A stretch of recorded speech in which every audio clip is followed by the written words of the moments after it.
So obviously a really strong under-19 season this year, lots of competitive games, even a win against Wakefield. Reflecting back on the season, how did you think it went? Pretty inconsistent, I thought. I think we've improved again.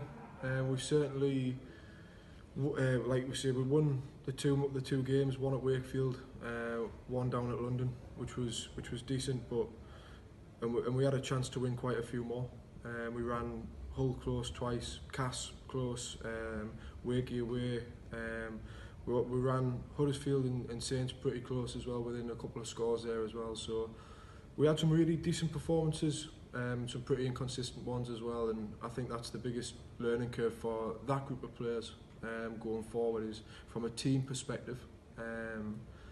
That got to be a bit more consistent. Our standards around the place are going to change again, and we've just got to keep working hard and working smart as well.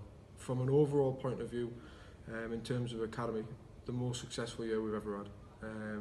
I believe we had 17 appearances in the first team amongst the academy, between 8 different players, and that's not just against the lesser sides within League One. That's people featuring against champions York.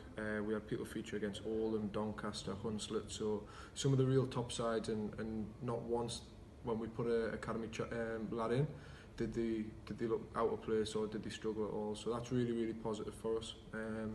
We had 3 under-18 debuts, 2 or 3 under-19s debuts, as well as 2 graduates who left the academy last year, who've made one made 5 appearances for the first team. I think the other one got to 3 or 4 in the end. So overall, that's what it's about, and it was certainly a successful year in that sense.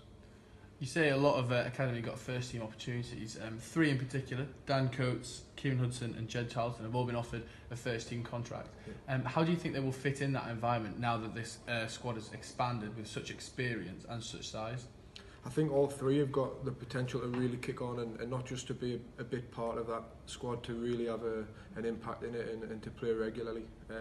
Going on Kieran first, being the youngest one there, he's come out of nowhere. The way he's worked this year, how hard he's trained to get himself physically in a position, the amount of video he's watched and how critical he's been of himself, he's improved drastically this year.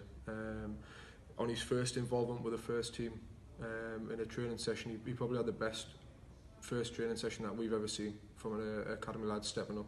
Really difficult session for him as an outside back, doing some continuous kick chase sort of stuff. He's under a lot of pressure and he's getting banged around a bit, but he certainly stood up and imposed himself in that session, and in his performance when he played pretty well. I think he'll have a really good year. Jed has been consistently one of the best performers within the academy over the last 5 years. He made 3 first team appearances this year, and not once did he sort of look out of place. He works extremely hard, he's a skillful fella, and he'll give 100%. So if he takes that attitude into pre-season, I've got no doubt that he can establish himself. And the same with Dan. I think Dan Coates has got an opportunity this year to really kick on. He'll be working alongside Liam Fane, Remy Marginet and the rest of the squad. I think he'll learn a lot from them guys. He's got some real good skill level in him. Makes some really smart decisions, backs it up with a good kicking game, and he's got a good voice in him. So he's got to come out of his shell early on. When he gets over his rehab and he's back into training, he's got to come out of his shell, and he's got to really shove himself forward and give himself the best chance. But all 3 of them are genuine contenders to feature heavily next year.